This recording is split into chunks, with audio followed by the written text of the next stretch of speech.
Singapore എന്ന രാജ്യം വളരെ ചെറുതായതുകൊണ്ട് തന്നെ ഇവിടുത്തെ ഒരു 70-75% സ്ഥലങ്ങൾ കവർ ചെയ്യാൻ മെട്രോയിൽ മാത്രം പോയാൽ മതി. ഇപ്പോൾ നിങ്ങൾ കണ്ടത് 10 മിനിറ്റ് മെട്രോ ഡിലേ ആയതുകൊണ്ട് തന്നെ ഉണ്ടായ തിരക്കാണ്. ഇവിടുത്തെ സ്ഥലങ്ങൾ വളരെയധികം വൃത്തിയോടെ ക്രമീകരിച്ചിട്ടുള്ളതിനാൽ ഏതുവഴി പോയാലും അതൊരു പാർക്കിലൂടെ പോകുന്ന പ്രതീതിയാണ്. പക്ഷെ ഞാൻ ഇപ്പോൾ നടക്കുന്ന പാർക്കിലൂടെ തന്നെയാണ് കേട്ടോ. എല്ലാം HDB ഫ്ലാറ്റ് ആയതുകൊണ്ട് തന്നെ ഇവിടെ മതിലുകളില്ല. ഇവിടെ എല്ലാം ഗവൺമെന്റ് അണ്ടറിലാണ്.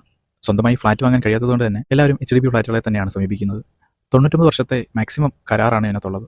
അത് കഴിഞ്ഞാൽ റിന്യൂ ചെയ്യാം. പക്ഷേ ആ സമയത്തേക്കുള്ള ആ ഒരു ചാർജ് കൊടുക്കേണ്ടി വരും. നമുക്ക് തിരിച്ചു വരാം. ഉറക്കത്തിനായി മേടിക്കുന്ന എന്റെ കണ്ണുകളിൽ മറ്റൊരു കാഴ്ചയാണ് അപ്പോൾ കണ്ടത്. അത് നിങ്ങൾക്ക് വേണ്ടി ഞാൻ കാണിച്ചു തരാം. ഞാൻ ഇവിടെ വന്ന ആദ്യത്തെ കുറച്ച് നാളുകളിൽ എനിക്ക് വളരെയധികം അതിശയവും റെസ്പെക്റ്റും തോന്നിയ കുറേ നിമിഷങ്ങൾ ഉണ്ടായിട്ടുണ്ട്.